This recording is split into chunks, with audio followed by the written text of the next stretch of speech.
wealth, like I said, in personal finance, finance comes later, the person comes first. If you understood the person correctly, then you decide how you want to diversify it for that person.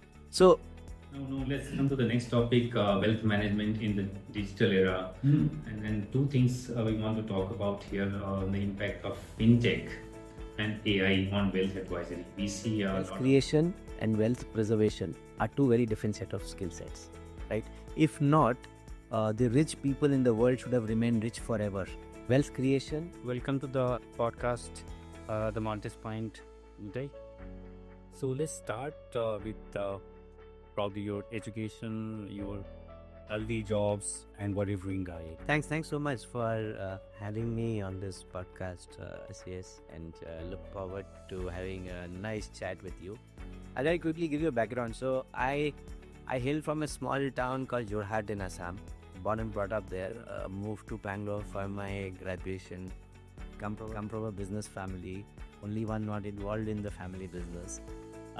So while I was studying my final year, a visiting faculty who used to teach us investments and that subject, he said he was starting something of it, and he said, "Hey, I'll join him and I'll see where it goes." I ended up being with him for almost 11 odd years, building up the business with him in different places.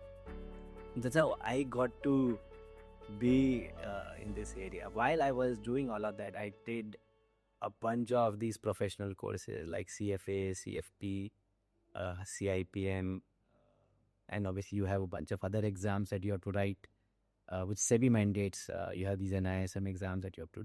The interesting bit for me was I was doing this while I was working. I recommend that very highly to all the students and I meet is that don't just write the exams, especially when you're writing these professional exams. It's always good that if you're in that space while you're working, because you can literally see what you're reading, learning, trying to apply that to your work. It becomes the knowledge basically just it hits multiple points in your brain and it just sits in a lot more better if you do that.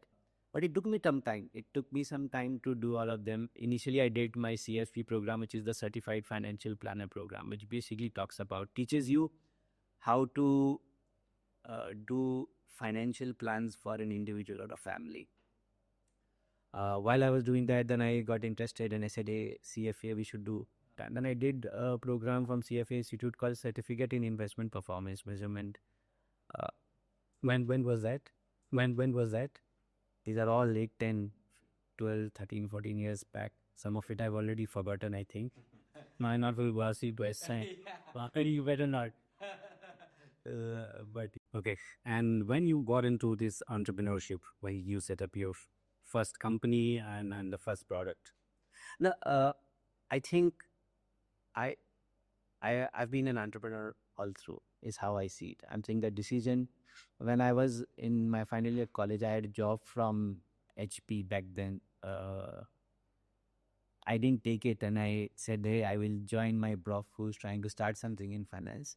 That was an entrepreneurial decision. It was not a entrepreneur is not about starting something of your own. It's just about how you feel about the work that's at hand. And if you take ownership of it, you are an entrepreneur. So you advise HNIs. Yes, you take care of those funds and individuals. What exactly you do, or what all you do for them? I think maybe to start with the basic piece, which is helping. Why is there a need for an advisor, right? And at times that's a question that one needs to think about, is that somebody who has created a fair amount of wealth for himself, does he still need a wealth advisor, right? And one needs to ask that question and we'll think about it, saying that wealth creation and wealth preservation are two very different set of skill sets, right? If not, the rich people in the world should have remained rich forever. Wealth. Now, what exactly do we do?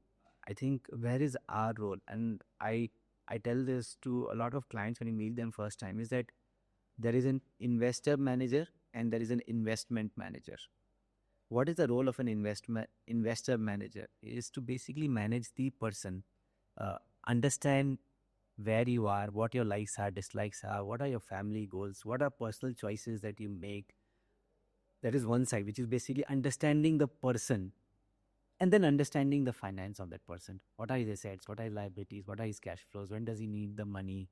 How is he been saving so far? You put both of these together and you basically create a personal financial plan for an individual, which basically is suited for that individual. So the products come in a much later. First, you have to understand where the family is. Why is this family seeking what it is seeking? So idea is to basically draw that initial plan, and it does not matter at what level of wealth you are. Irrespective of whatever level of wealth you are, you have certain goals, certain needs of how you want that money to be managed and why you want it to be managed in that way. If you understood that well, you can design the portfolio which suits that need.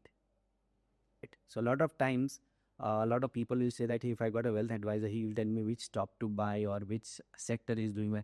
That's the role of the fund manager, which is the investment manager and not the investor manager. So our role is to manage the investor, make sure that we are there to help him through different times of economy, so that his decisions are suited to building, preserving his wealth.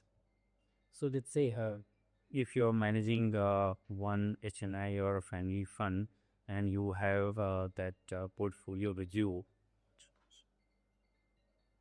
what kind of diversification you bring into the picture? Let's say if there is X money, would you diversify, put in equity, put in mutual fund, put in real estate and different sectors? How do you decide whether it comes from the client or it's you who kind of takes the lead and then advises?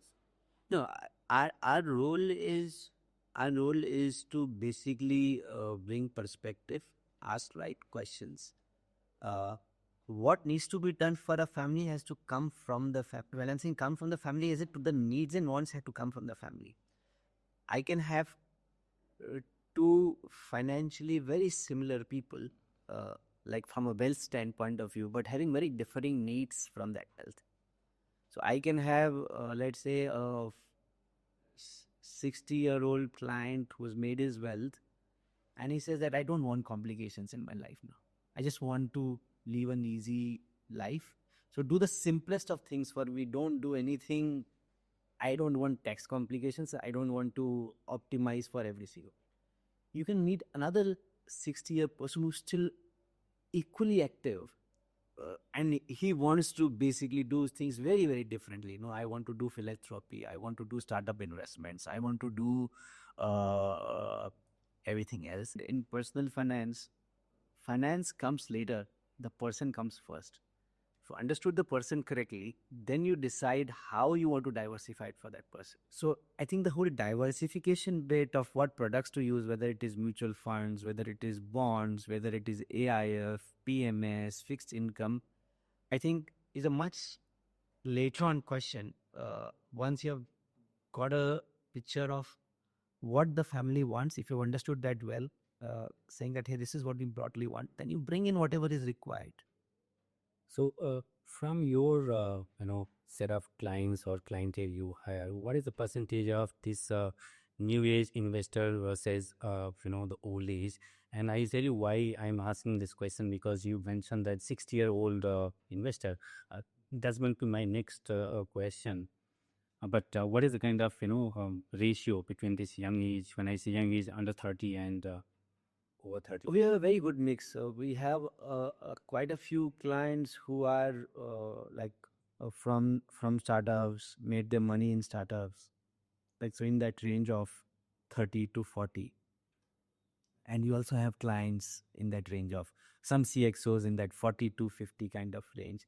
I don't think we have a lot of very young customers, like 25 and all. I don't think we'll have very few, not a lot of them. So we have a good mix of all of, I would say, all these different age brackets. And I don't think age is the defining factor of how people invest. I can have a 35-year-old who thinks very conservatively and a 65-year-old who thinks very aggressively, and vice versa. It is quite possible. I will ask you to say this answer and for further discussion. Sure. And why we are leading to this topic when you talked about 60-year-old. It's very important to understand this evolution of investing trend, which is like most transformative stories in countries' economic and cultural journey. Anybody who's 60 today, probably a few decades earlier, what term you using investment, probably that was not present that time. It was more of savings. Now let's look at probably pre-90s or 91 when the economic reform started. Yeah. What was the situation like, in terms of investment, in terms of saving? How this market was even accessible to these people? Whether there was enough liquidity to invest, or they had enough options, and whether the market was matured or right. So I won't go to 90s because I was not investing in the 90s, but I'll go to when I started my career. And this is a very interesting story I tell to a lot of youngsters, which I talk to in our team, etc. Right? So very simple thing. This is like in the first couple of months of my job in my first company, and we had a client who wanted to start three SIPs. So three monthly investments, totally some 10,000 rupees per month at that point in time. So these are 22 years back, right? People are still figuring out what this mutual fund thing is. And we used to carry fact sheets with us. Everybody saying that, "No, this mutual fund guy is not going to take your money. This is where your money gets invested." Now, to do those SIPs, he wanted to do it for the next 12 months. I sat down and wrote 36 checks, three different schemes. I sat down and wrote 36 checks, and I was fresh out of college, hardly had any experience of filling checks, etc. Very nicely, I left a lot of margin, like we used to leave in answer sheets before filling the check. And my boss looks at it and says, "Boss, what have you done? There is so much space. We can write two more names here." But point is that to do one small 10,000 rupees SIP, one person had to spend 1 hour of writing down checks, and then you will make some mistakes in some of those checks, fill one physical application form, then give it to those guys, and then they will present those checks on every month. This was the effort required to invest 10,000 rupees per month. Just imagine now, we click 2 times, 3 times, and you're able to do this lifelong Without anybody's help. without anybody's help. Was that one of the reason, or probably a market was not matured enough? And why I ask this question, that our parents, if they had money, if they were into savings or investment, what options they had? Of course, you and I will always get advice from our parents or from our society that um, I'd either do FT or buy those post office schemes, or for LICs, or max invest in real estate and gold. Yeah. From there to now, how things have changed, and of course you talked about a mutual fund which probably started in 2000, late to No, it started around those 90s time, right? So the first fund, like obviously UTI mutual fund, US 64, all of that you've heard, but like Morgan Stanley did a fund in the early 90s, and there were queue people standing. People didn't realize that it's not an IPO, it's a mutual fund scheme, but people thought, no, bahut paisa banega. So I think evolved. Coming back to this whole thing of we taking inputs from our parents and uncles and relatives, etc. Because our parents worked really hard, they are self-sufficient and not dependent. At least a large portion is not dependent on us, which gives us that extra room and freedom to do things our way, and which is why we've been able to do. And obviously, I think regulation has played a big role. Technology and access to information has played a big role. Like, look, we could not have had this revolution of SIPs, of demat accounts, if not for jam rating, right? Because there were KYC that was done so easily through Aadhaar, through telephone, etc. Is why you have this. If imagine we had to do like lakhs of demat account opening, but everything to be filled physically and KYC, etc., it would not have been possible. So I think some of those infrastructure that the government built, like the Aadhaar infrastructure and all of that, have helped a big way in sort of building this whole thing. back to 91 economic reform started. Yeah. What's your take on these foreign institutional investors when they came, when the market got opened up in 91?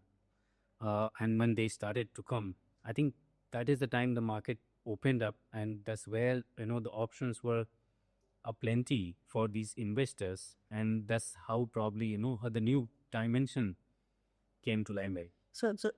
I think what happens is that more than I would say that it is uh, business and market cycles that actually attract investors. So Also, just to add on, yeah, SAP also came into picture around 92, 90. yeah, and exactly, right. So I'm saying ki, let's say what attracted a lot of investors to equity markets during the 90s was Harshad Mehta, right? Uh, so investors across the board will get attracted when you see a huge rally happening in something, and it can be any asset class for that matter. It does not matter, right? We all know what happened recently during Diwali, how there were suddenly queues for buying silver and gold, and we created almost a shortfall of silver, right? In some cases. So investors always get attracted when suddenly a cycle does exceedingly well. And it can be any asset class. It can be equities, it can be real estate, it can be precious metals. And when that happens, you create a new set of investors who come in, learn some good lessons, learn some bad lessons, some leave because saying that, hey, this is not for me, some stay, and then sort of, because they have learned lessons from the last cycle, sort of try to implement them in the new cycle and make money. That's it. Now, here, very interestingly, you mentioned what happened during Diwali. What is the driving factor? All of a sudden, there was so much interest in gold or these metals. Sometimes it goes down, sometimes, there is something new. So these trends, who's driving this and how it is kind of, getting trendy?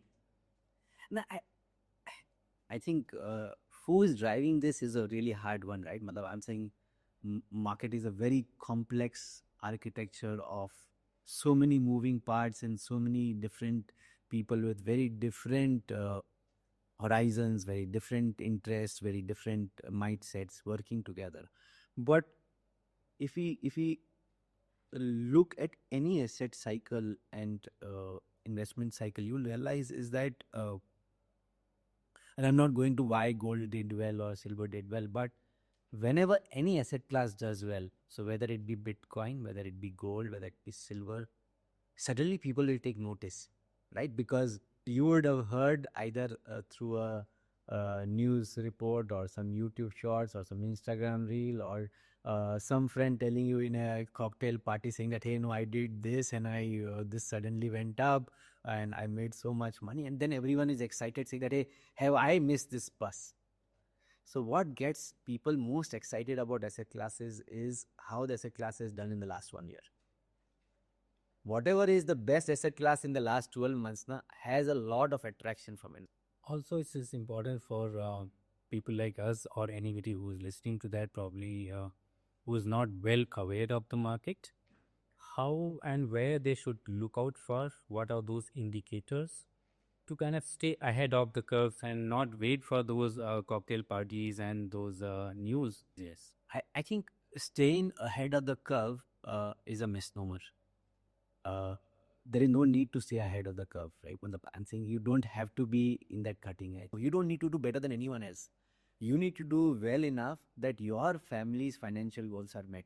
I think the challenge comes is that when I start comparing the IRR of my portfolio with the IRR of my friend's portfolio or of my colleague's portfolio without getting into what does he want of life, what does I want of life could be so very different, and we are comparing portfolios does not make sense, right? So I'm saying there is no need to get ahead of somebody else. You build a well diversified portfolio which suits your family's goals. That's all you need. So I give an example from medical profession, right? Let's say I go to a doctor and I ask the doctor, give me the best medicine, and he says like, okay, but what is the problem? I say, no, I just want the best medicine. Now, without context, without understanding whether you have acidity problem or a headache or something else, or maybe vitamin D insufficiency or whatever it is, I cannot. So I say that, hey, all medicines are good, just given to the wrong person at times, right? So he cannot prescribe me a medicine without knowing what my requirement is, right? Now, similarly, when I am prescribing an investment to somebody, how can I people will say, give me the best investment. And Baba, what is best for you may not be best for somebody else. I think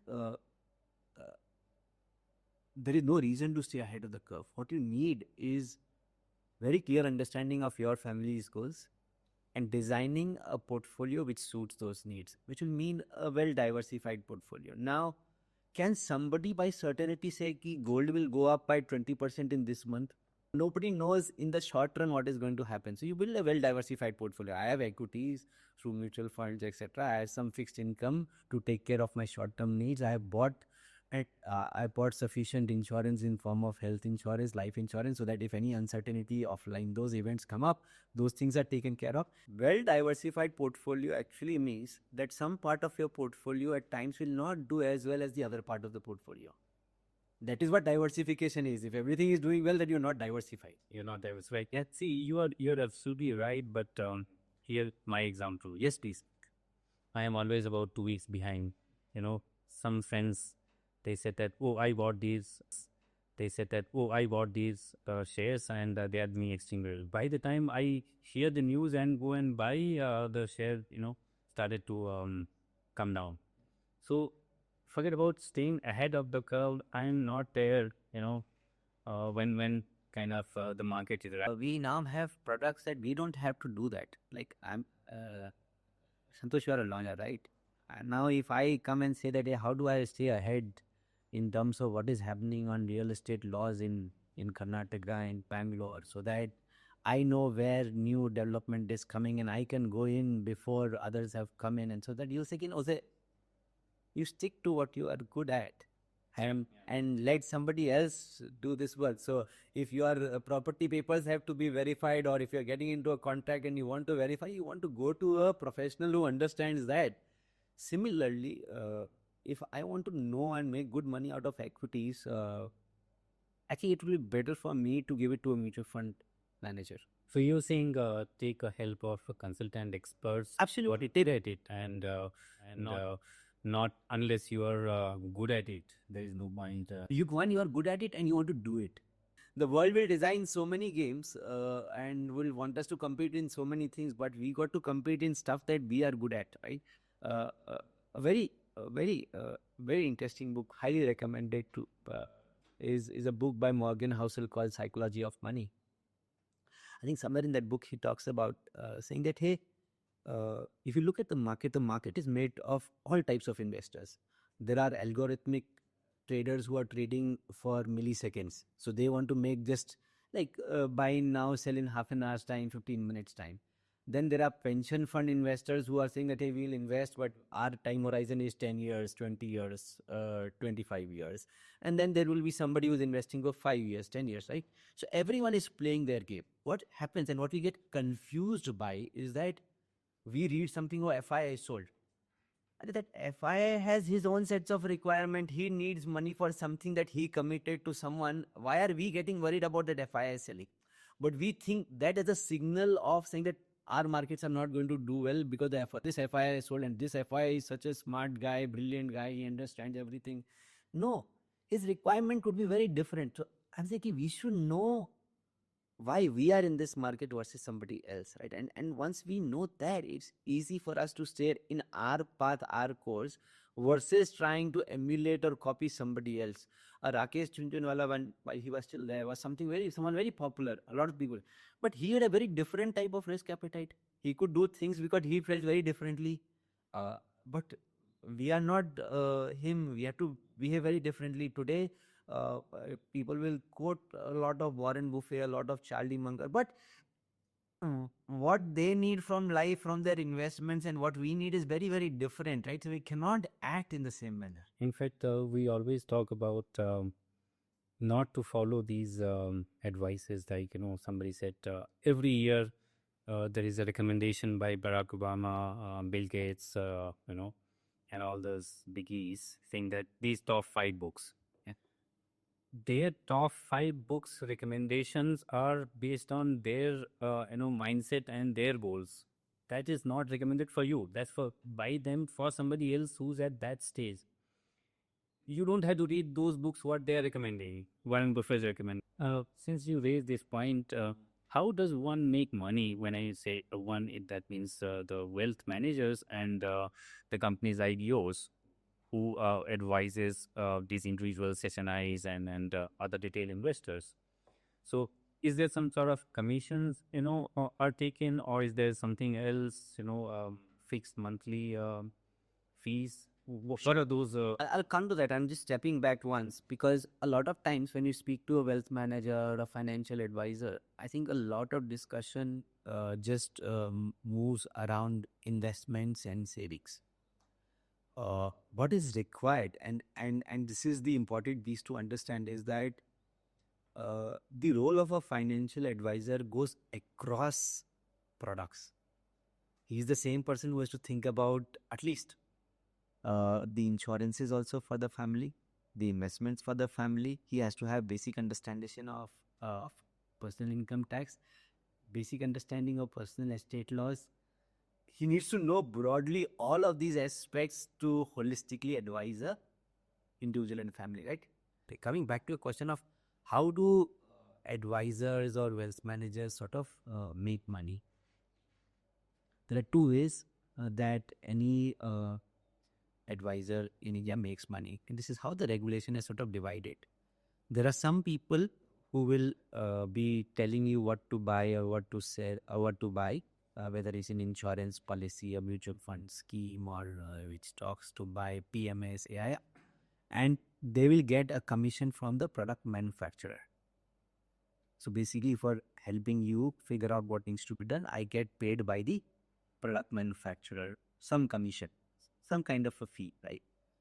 There are certain set of advisors, very few in India, who basically work on a fee basis model, wherein I get paid by you as a customer, but I don't take anything from the product manufacturer. So these are the two different types of models that exist in. How does products like or apps like Zerodha and Grow, how people make money? So how does Zerodha make money? So Zerodha says that certain parts of their buying and selling on that app is free, which is basically if I'm buying on cash, but you have a lot of users and investors who use Zerodha app for doing F&O trades. They charge for that. So you pay commission on that, right? They have some money which is available. So it's not like everything is not free there, right? So then there will be some charges for demat, like all of these, whether it's Grow, Zerodha, Upstock, a bunch of these guys, right? Angel One. So you'll have some fee for the demat charges. You will have not all transactions are free. Then because they get a float money that is available, so they'll have some handicap. So a mix of all of these different ways that they will make money from us. Plus, it's largely a volume game, at least for the likes of Zerodha, Grow, etc. And then they would start doing other things as well. So now Zerodha has a mutual fund, but obviously it's a different entity. We cannot mix them. But Zerodha is a broking business or Grow is a broking business. In certain transactions does not make money, but in certain transactions makes money. If you look at today's generation, when we say today's generation, which is about below 30, of course, we used to approach the wealth advisors and the investment managers. Now, this young generation, either they are financially, literate, they are smart. Almost 1 in 3, persons who I met and who are working, they are investing through these apps. Now, how much money they are making, whether they're making losses, but the kind of access they have to these technology and apps is kind of also making them independent. They are taking a risk. A lot of them are making money, and these products are thriving in the market. Now, my question is that what are those common mistakes these investors do? Like, of course, without knowing the nitty-gritty of the market, and then they start investing by just listening from the peers and then reading here and there. So, what are the indicators they should follow to avoid these mistakes? This is for the people who are directly investing through these apps? I think there is a lot of value in social proof, right? Like like if you are and this is all examples you studied, right? Saying that you go to a new place and you see two restaurants, one is full, one is empty. You will go to the restaurant which is full because that is the social proof saying that hey, maybe this guy is serving good, hygienic food. That is why there are more people here versus this other restaurant. Similarly, we get a lot of our inputs from our peer, the friends, family, etc., to say that hey, what is good, right? Nowadays, even if you want to buy a service or buy a product on an Amazon or a Flipkart or a service, you will see what is the star rating, what is the ranking, etc. So this whole idea of social proof is been there forever. So it's nothing new. It's just that now in technology it's available in a slightly different form, but it's the same social proof that is being provided to us. Now, when we use social proof for certain things, it is very good. Like knowing which route maybe to take or where to eat our food or which hotel is nice, etc. But when we start using social proof primarily for taking personal finance decisions, there are two mistakes we can make. And we've talked about the surveys and that, hey, what Santosh's requirements are, and we can be colleagues, same age bracket, earning the same amount, but coming from very different family context and requirements, right? Uday might be working to provide for his sister's marriage, Santosh might be working to provide for his higher education. Very different context, very different sets of needs. So in personal finance, the only thing when you speak to your peer and ask them for IF, so filter that out. That's important. What is the most common mistake that people make is that I think there is a lot of us get driven by what has happened in the last 12 months. And that becomes a big filter to assume that this is what is going to happen going forward. And that's where I think most mistakes are made. Do you think it's a right way to analyze this young generation? Because when I start working, or whoever I see that they've just joined a company and they have some disposable income, they don't plan so much in advance. Probably first 5-10 years they don't plan. What they do is that whatever extra money they have or they are able to save, they want to invest. They want quick returns. They want some sort of a portfolio, and that they don't plan that what I'm going to do 20 years down the line, for retirement or for family and all. The first 10 years, which becomes very important. At least I can speak for myself. First 15 years I did not make any investment, and which is not the case today, because today's generation, I've seen kids studying in college, whatever pocket money they get, they start investing, and they invest without consulting anybody. They are far smarter than probably our generation, and it's good for them.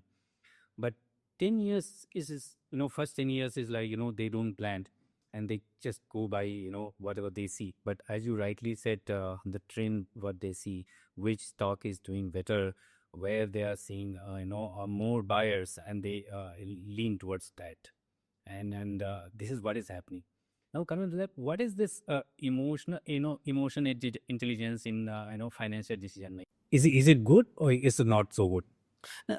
I think before we jump to this emotional piece, from a youngster standpoint, I think without doubt today's generation is far better informed, has far better access than us. They'll go through their own cycles of learning. Is the good part is that they are doing some of these things far early than us. If you go back to our generation, Santosh, the only reason a lot of us invested was for tax savings. If you remember, like HR used to ask, give me the proofs, and we used to say, oh, now let me do in that nth minute before he cuts my salary, some ATC, I will make some investments. But now with this whole new regime, etc., the tax benefit piece is gone out completely. So now they are doing this only for the incentive of actually saving and not for tax saving. So that's a big evolution by itself. There is that change that has happened, and obviously there is access and more information available, and the likes of this whole advertisement and information that is available makes them, at least tells them a lot more than what you were aware of, right? So I'm very positive that way. Will they make mistakes? Of course they will make mistakes. Everyone will make mistakes. We made mistakes. They will also make some mistakes, and over a period of time, they figure it out, and they will find the right set of people to sort of guide them through if they are not the ones who are right. Where will they make mistakes? And this is where your whole thing about behavior comes into play, right? And I'll talk about a very interesting quote, and I don't remember it verbatim as such, from Richard Thaler in his book. He said that, how do we learn?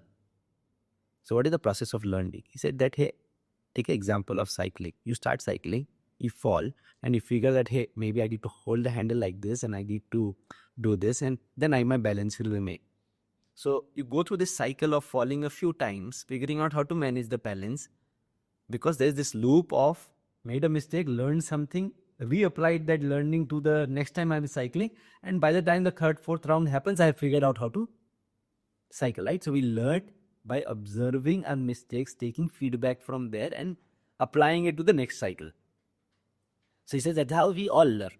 So that's learning process. Now, there are certain things in a life we don't do it very often, which is buying houses, getting married. So it is good to ask more people for feedback before you do that. Then he goes on to say that, hey, when it comes to retirement planning, barring reincarnation, you will do it only once. Which is correct, right? You're going to do it only once. You're not going to do it. You're not going to get 5 chances at doing your retirement plan. So the point is, because this is how we sort of learn, and this is how the learning process evolves for us, there is a need for us to understand that there are other things at play. And this is where behavioral learning from others' mistake, etc. comes at play. I think the likes of Charlie Munger, Warren Buffett have said this many times over, saying that it is not the most intelligent person who will make money. It is the person who is the most balanced will make money, right? Because market will keep throwing all kinds of things, news, headlines, etc. Just look at this year. We started this year very positively. Then we had Trump coming in, and people were like, "Oh God, no, what will happen?" So forth. And suddenly, before Trump did anything, we had this war with Pakistan. Markets reacted, markets fell. Before we could start thinking, from that, you had that April 2nd announcement by Trump saying that, hey, all countries will have these tariffs. Now, if I start reacting to every news flow, I cannot survive, and I cannot manage my investments. I have to have my long-term goals, my short-term goals, make sure that my short-term goals are invested in short-term safe investments so that I don't worry about what happens to the markets. And my long-term goals are invested in growth assets that beat inflation.